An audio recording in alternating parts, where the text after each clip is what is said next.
Welcome to Strategically Planning Your Triathlon Season for More Success with David Glover and Krista Schultz. Um, like I said, unfortunately, Krista was not able to make it tonight, so I will be presenting. And we introduce each other, so I will have to introduce myself briefly.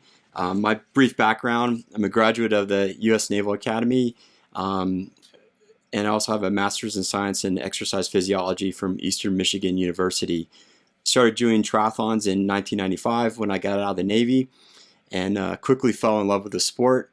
2 years later, a friend had talked me into doing my first Ironman in Canada, and I fell in love with the distance, and I finally stopped doing Ironmans after doing 28. Had great success, learned a lot along the way, including how to plan a season and both what to do and what not to do. And I had the fortune to actually win Vineman, the Ironman distance race, twice. I began coaching in 2005 and race directing in 2006.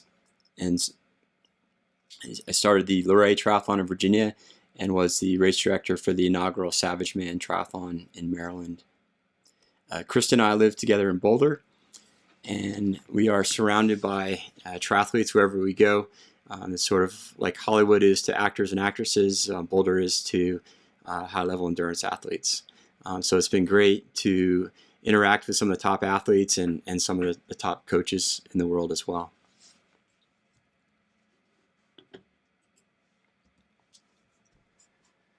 So I love quotes, and bear with me on them. But why take the time to plan? And over the years, and I've been guilty of this too, is just I'll sign up for events because a friend signed up for it, or because it's the first year. I remember doing that with Lake Placid and Coeur d'Alene, and even Ironman Utah before it was canceled. The point here is really, it's great to have a dream and a vision, and but to be successful, you really need to come up with a plan and a deadline. And so that's what we're going to talk about today. So we're looking at the big season, sort of big picture, some of the considerations for choosing races, and we'll also go into more a detailed view, so what a week might look like, as well as examples of specific workouts for swim, bike, and run for different times of the training year. So really, the first question, if there's a great book by Simon Sinek, Sinek, called Start With Why. Really, this is about, when I talk about commitment, it's really understanding why you want to do this. Whether your goal is to finish your first sprint triathlon, or if you're doing your first Ironman, or in my case, it went from doing my first Ironman to being high level competitor, and ultimately racing as a professional triathlete. So really understanding what your commitment is, and not surprising, the more training you do, the more races, the longer the races, the longer the racing season. If you're trying to improve performance versus just finishing, or you're taking the time to develop new skills, all these things require more time and more commitment. I use this picture a lot, but it's sort of, you think of commitment as a continuum. So on a low level of commitment, you may find yourself using words like "I wish," or "I hope," or "I'd like to." And even as a coach, when I talk to athletes, I listen to the words they choose, because a lot of times that will tell me how serious or how committed they are towards achieving their goals. And then the stronger words like "want" and "commit." And what I've experienced too is I move up and down the continuum. For a number of years, it's like I hope to be able to do an Ironman, and then it's like I want to, and then finally commit, and stayed at the high level of commitment for a long period of time. And now I'd say I'm actually at a much lower level of commitment. So I think about doing an Ironman again, but I'm not ready to make that commitment right now. So where to begin with a plan? Um, I always like to start at the ending and work backwards. And what I mean the ending is really, what is it, the big event or the big goal that you're trying to accomplish for the year. And when we think about goals, I'm not going to spend too much time on this, but there's different types of goals. So outcome goals, the example there is a gold medal from the Vancouver Olympics. So an outcome goal is the result of a specific outcome. So an example of an outcome goal might be as simple as finishing a triathlon. It might be placing in the top 3 in your age group. It might be setting a new personal best distance in a half marathon. So again, it's something that's observable by the outside world, and it's pretty much you either achieve it or you don't. And they're good and bad. I mean, I think they can be motivating, but if they're too far out there, so too pie in the sky, they can set yourself up. It's easy to set yourself up for disappointment. A second type of goal is a learning goal. So this is whether or not you achieve it is maybe not readily observable by the outside world. So, for example, when I was doing Ironmans, it started in '97, and so early 2000s, I started to experience this issue where about 85 miles into the bike, plus or minus 5 miles, my stomach would just get all jammed up, and I literally would throw up a couple times just to clear my gut. And I felt better afterwards, and then I would typically experience it again about 2/3 way through the run.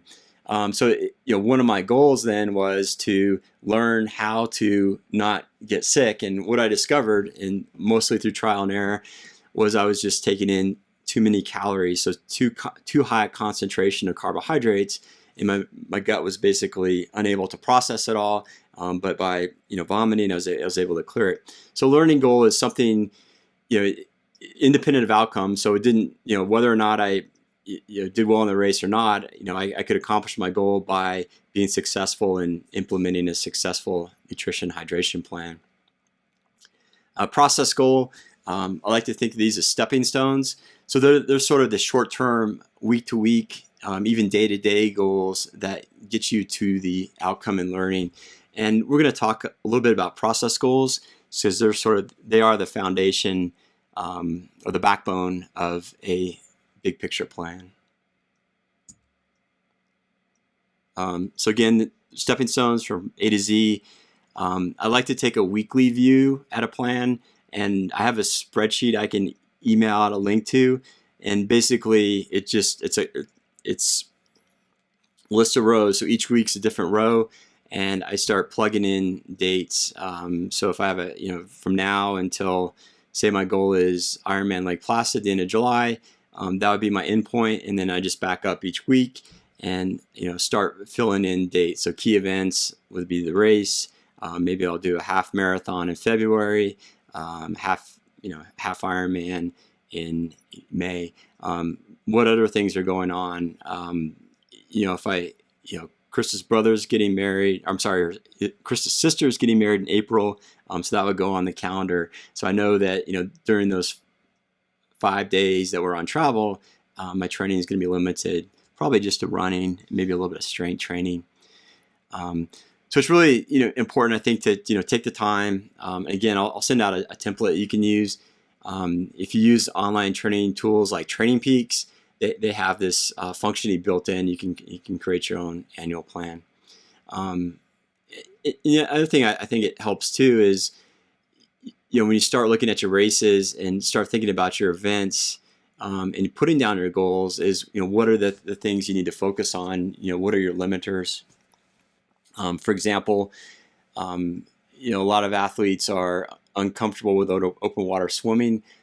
So a focus area might be to get comfortable swimming with more athletes in a lane over the winter, and then once the weather warms up, start doing outdoor swim sessions. And again, when you think about any type of goal, use them as a working goal, and it's okay to change them and update them. So considerations for choosing races, and I I talk about this a lot, and I've written about it in my blog and done some videos on it. But I think it's really, really important because it's setting yourself up for success or for failure. And I'll give you an example. I live in Boulder, so we're at about 5,400, 5,500 feet of elevation. It tends to be very dry during the summer, and it can be very warm. It's not uncommon typically to be in the 80s during August, and it can often get up into 90s and even the low 100s. So what this means is, if I live in Boulder, I'm going to be at a big advantage over someone that's coming from the coast and at sea level. So someone that's training at sea level where there's more oxygen, you're going to be relatively impaired to someone that's living at higher altitude because my body's adjusted to the elevation. In the same ways, if you're training in a humid environment and you come to dry, it can affect you as well, because it may not be readily apparent that you're getting dehydrated. So just an example. Some other things to consider: time of year. I had a friend a few years ago. He was a big Ironman athlete, and he had never done Ironman New Zealand in March, and so he signed up for it. Well, he lived in Washington, D.C. at the time, and so, not surprisingly, if you're doing that type of race, you have to do the 4 or 5 hour bike rides. And so he spent a lot of his bike rides either outdoors in the winter when it's really cold, or on the trainer, which is never fun. And I remember talking to him afterwards. He's like, I'm never going to do that again. So time of year is very important. One thing I see a lot as a coach is athletes, and I'm guilty of this too. When I was racing Ironmans, I typically try to do one middle of the summer, and this applies to other distances and marathons, etc. But if you start your racing season early, say in May, do a big race in June or July, and then keep training all the way up to October, November, it makes for a very long training season. It's easy to get burned out, and not surprisingly, Ironman Arizona and Florida were recently, in November, it can be really tough to train that time of year. If you're, training and the days are already short, you may be limited in getting outside. So just some considerations to think about. Swim start, are you comfortable with big mass starts, or, do you prefer smaller wave starts? Race size, depending on, races you've done, there's a big difference between a 200, 300 person size race and 3,000. In the 3,000, it's something you can get used to. The course, does the course favor your strengths? If you live in a flat area, a hilly course is not going to favor your strengths. The same token, if you live in a hilly area, riding a hilly course may be more favorable to you. The locale, so where are you going? There's some great venues. I've had the opportunity to race in Roth, Germany, and in Austria, and up in Penticton, Canada, when it was an Ironman race, and some great venues. Lake Placid. Some are not so great, so it's worth checking out. Training partners.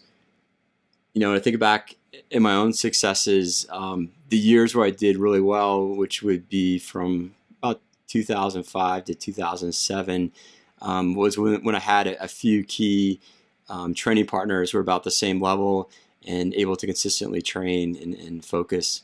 Weather, again, time of year, are you coming from a warm environment and racing in cold, or vice versa, and budget, of course. So I get this a question a lot as a coach is, how far apart should I space events? And these are guidelines, and I'll explain what I mean by what this says. So what it says is, if you do a sprint, so the first line, you can do that anywhere from a week before a race. So 1 to 4 weeks before your next race is a good rule of thumb, or you can do it longer. I've done sprints 2 weeks before an Ironman. I think maybe even a week before, or half. International So the gap kind of goes up a little bit. So you really don't want to do an international 1 week and race the next. I'd say about 2 to 5 weeks apart before your next race. If you're doing a half Ironman, I'd probably give yourself 5 to 8 weeks after that race before you're doing another race. And then if you're doing a full Ironman, for me, I found 8 weeks is a nice 8 to 10 weeks is a nice sweet spot, because it gives me a couple weeks after a race to really take it easy, and then another 6 to 8 weeks after to focus on training and train back up again. So again, just guidelines, and the key thing is the longer the race, just like doing the difference between doing like a 5K or a marathon, the longer the race, the more it's going to take out of you, and the more your body's going to need that break, or that that easy period of time. So here's an example race timeline using those guidelines, and in this case, I'm assuming I'm a half Ironman distance athlete. So if I look at right before, end of July, I've got a 70.3, a half Ironman race. Going back to the page before, I said international, you can do 2 weeks before a race. So in this case, I'm doing the international 2 weeks before, and then the half, and then working backwards from there, a half marathon. So I put that 5 weeks before the international, and then 3 weeks before that, I did a sprint. So this is just an example of spacing out events. And if you look, it's roughly about one event a month. If I took out the international would be one event a month. That's a good rule of thumb too. Back in probably like 2008, I remember talking to an athlete. He was at Luray, where I was running the race or producing the race, and I was talking to him, and he's like, "Yeah, I did 35 races last year." I'm like, "Holy cow! How do you do that?" And he's doing runs and triathlons, and he was sometimes doing 2 a week, and he wasn't getting any faster. And so while on one hand I was like, wow, that's pretty impressive, but the other hand is like, wow, he's going to get injured, which he did, and it's just hard to continue to improve and not get burned out or injured. So just something to think about.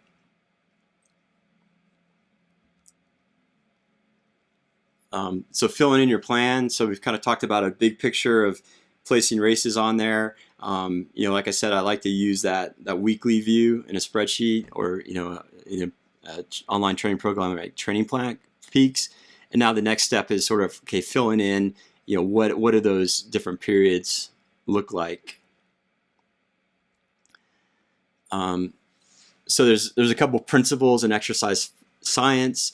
One of them is the principle of specificity. And basically it says, if you want to be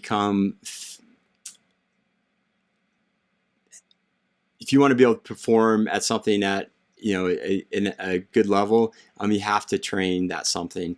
So for example, if you want to be a good cross-country skier, you have to train cross-country skiing. If you want to be a good swimmer, you have to train swimming. And there is some carryover into other sports. So if you're running a lot, there is that you're building your lung and your cardiovascular fitness. That will transfer over to other things. But ultimately, being a better runner, if in order to be a better cyclist, you have to also cycle too. And if I kind of break the year into kind of 3 broad categories, and the first is sort of the off season, and by that I mean basically now for anybody living in North America. So the end of the competitive season, and sort of before the start of what I would call your preparation or base building, which tends to be more specific. And the off season is really, I should have put up there, but I like the term transition season, because when off season implies that you're taking off completely, which you may want to do that for a week or two. But I think it's important to maintain some level of fitness over the winter. Otherwise, you're going to basically start over again.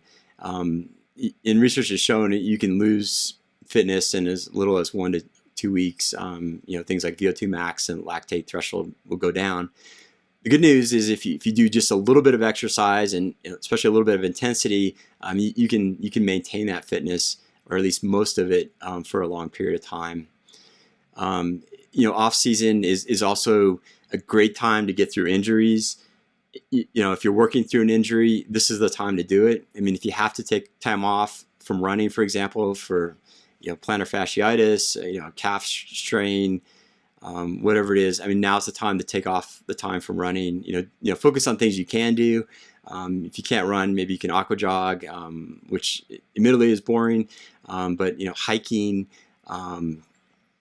even like cross country skiing. So really, if you have injuries now or from the end of last year, it's really the perfect time to address them. And one way to do that is both proactively or both reactively, so fixing injuries you have, and also proactively through doing things like strength training, stretching, yoga, etc.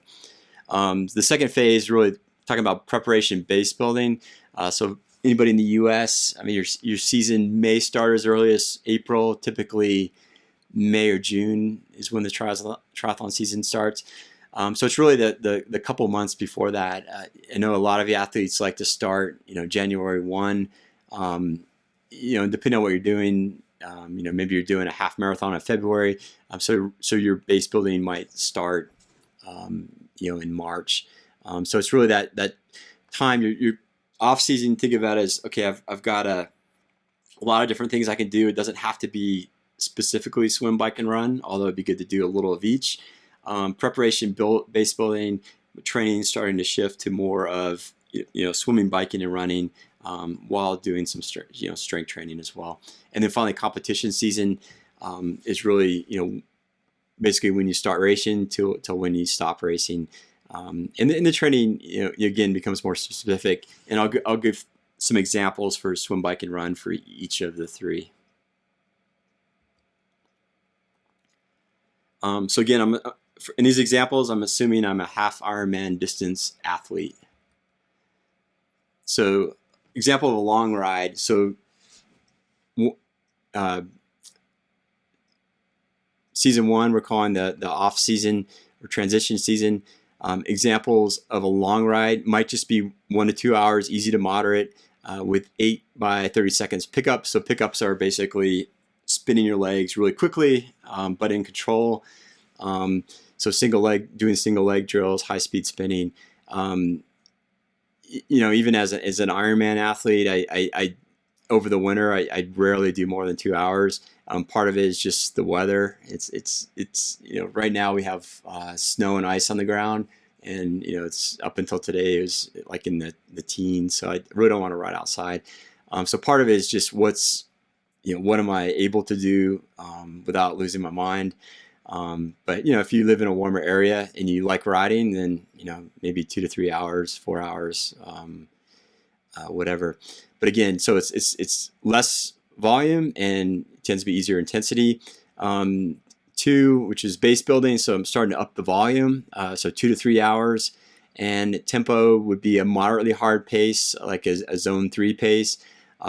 So it's maybe not quite race pace, or tempo for a half would be about race pace, but it's starting to introduce a little bit of race pace efforts.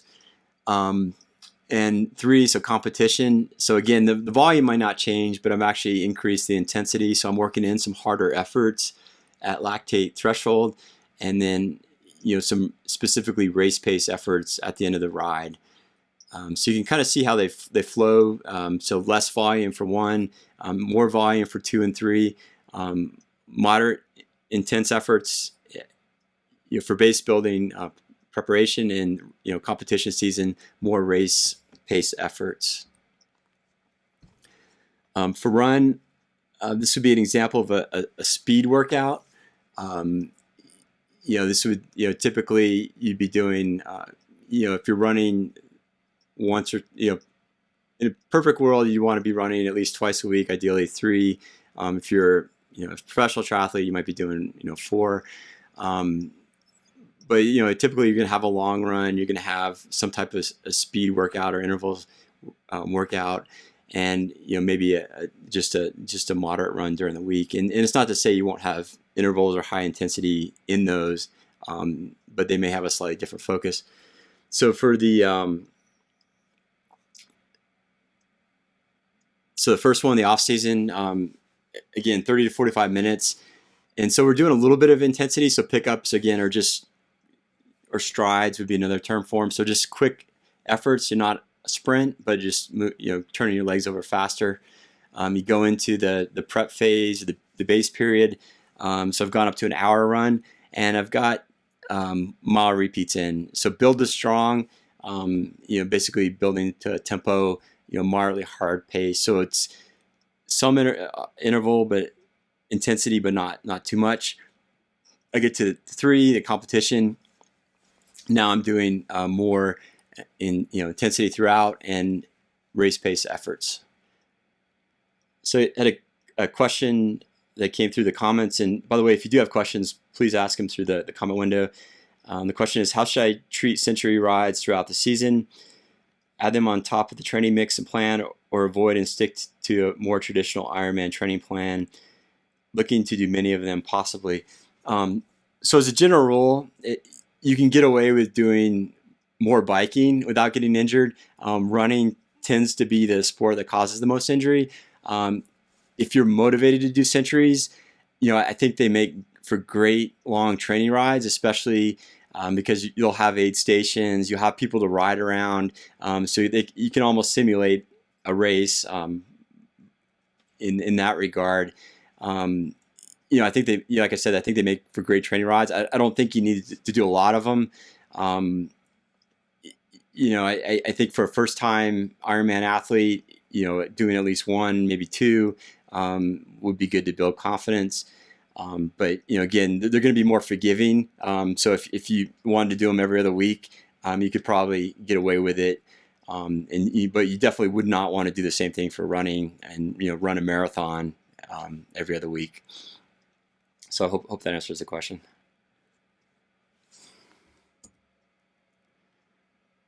So strength. So different examples of how your strength routine might change. So off season, back squat, deadlift, push up, row, stretching. So lifting. So back squat, deadlift. You're using basically major muscle groups. So not just isolating like your calf muscle. You're using your back, your quads, your calves, your hamstrings, your glutes. So working on overall strength that will help with injury prevention.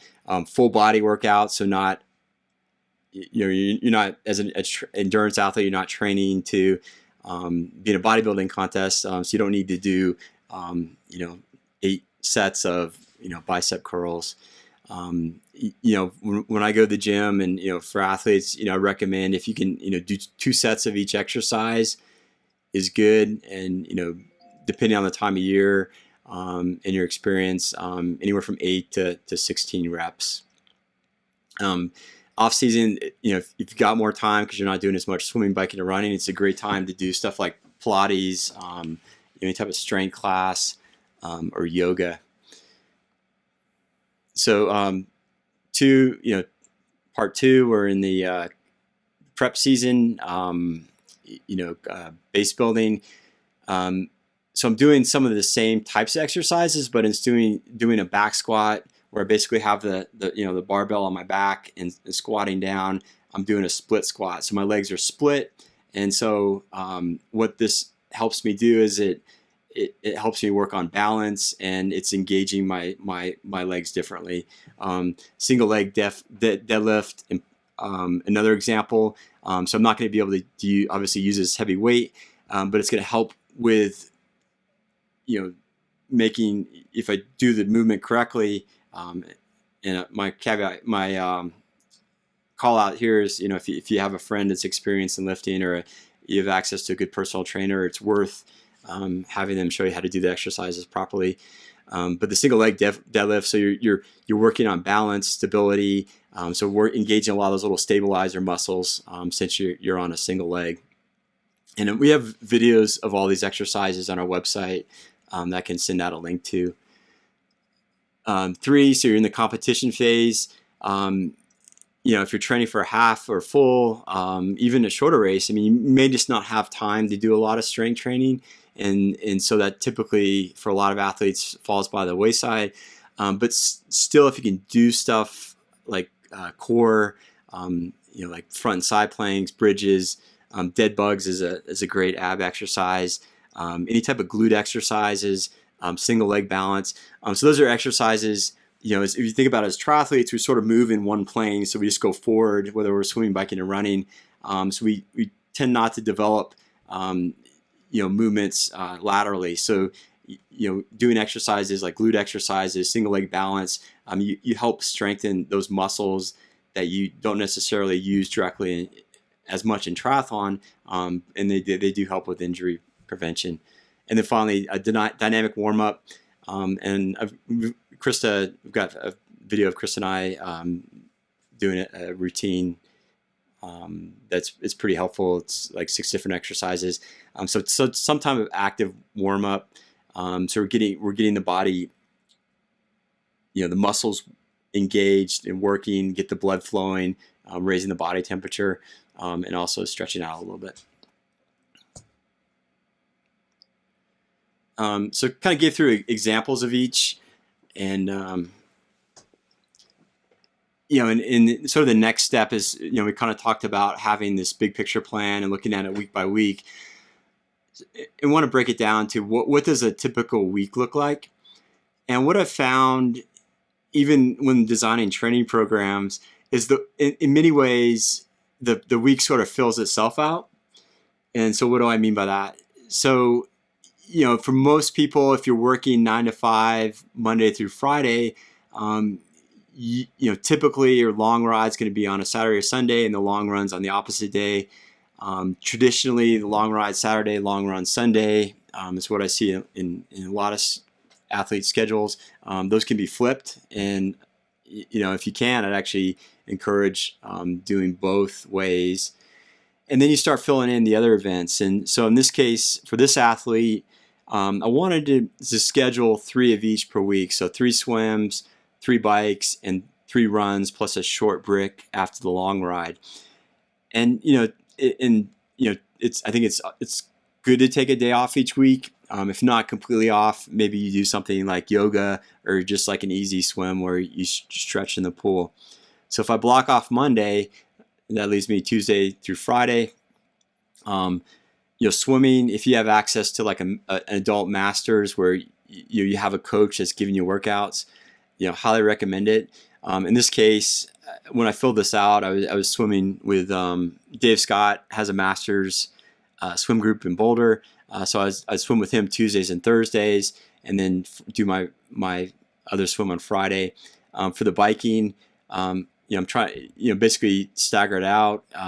It worked well to do bike on Wednesday. It tends to take a little bit more time, just because getting ready and, getting the bike out, putting it away.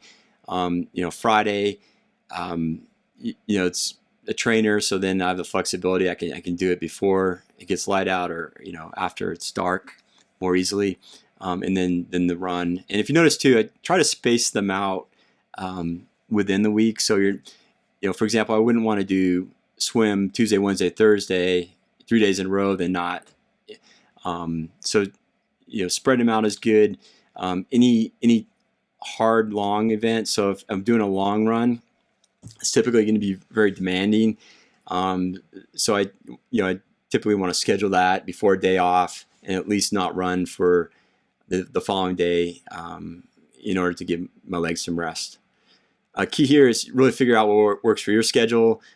Spread out the workouts during the week, and I preach on this all the time, but consistency is key. So if you have some type of schedule, and it doesn't have to be the same all year, but for each month you can sit down. Okay, this is what I can commit to each day. It will really help you get into a routine. What I like to do too is for my workouts, I'll block off the time in my calendar. Ideally, I try and get them done in the morning so they're out of the way. But even if I schedule them in the morning, I can't do it. I can just, I try and move it later in the day. The other thing is, the last point, which I highlighted and underlined, it's probably not realistic unless you have just a lot of time on your hand. They're going to get in 100% of your workouts. And if you're like me, when I first got into the sport, I had a training program, and I follow it to a T. So if the run said 60 minutes and I finished my run 57 minutes, I'd run around the parking lot to get to 60 minutes.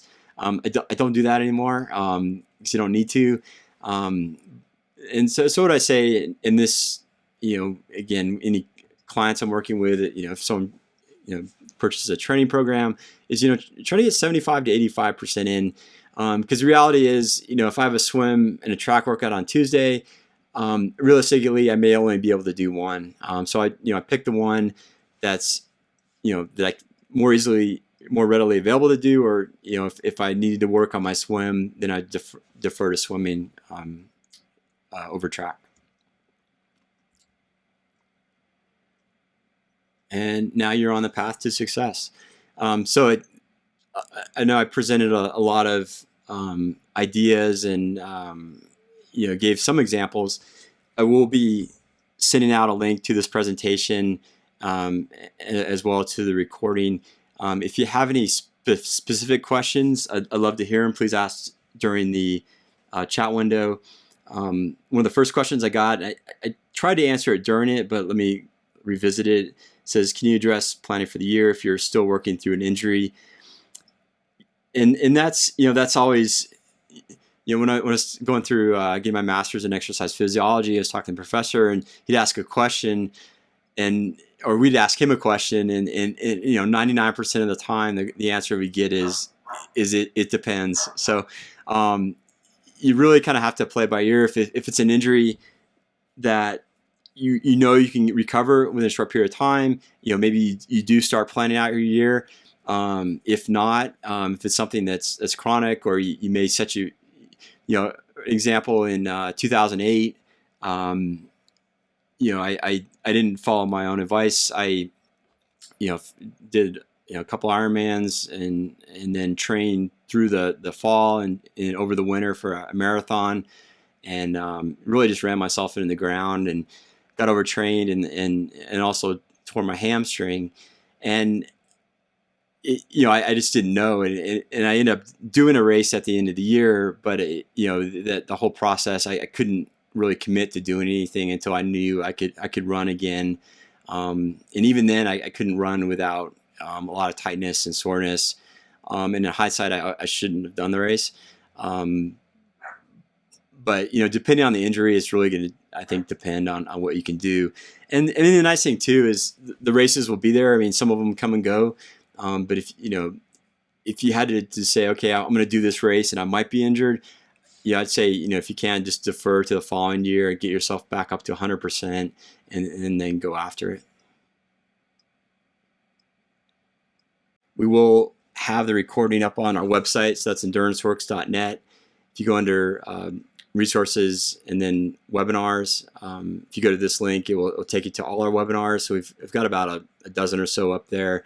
If you have a chance, I've done a couple with Dave Scott. If you're familiar with him, he's one of 2 6-time Ironman world champions, and he's been a coach since he's 18, so he's been coaching for over 40 years now, and really one of the most intelligent people I've ever known, and just he's had the opportunity to work with some of the top athletes like Chrissy Wellington and Miranda Carfrae and Craig Alexander. So just a tremendous wealth of knowledge.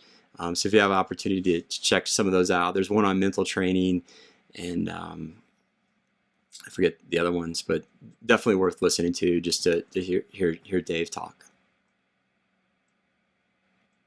Okay, great. Thanks everybody, and have a good night.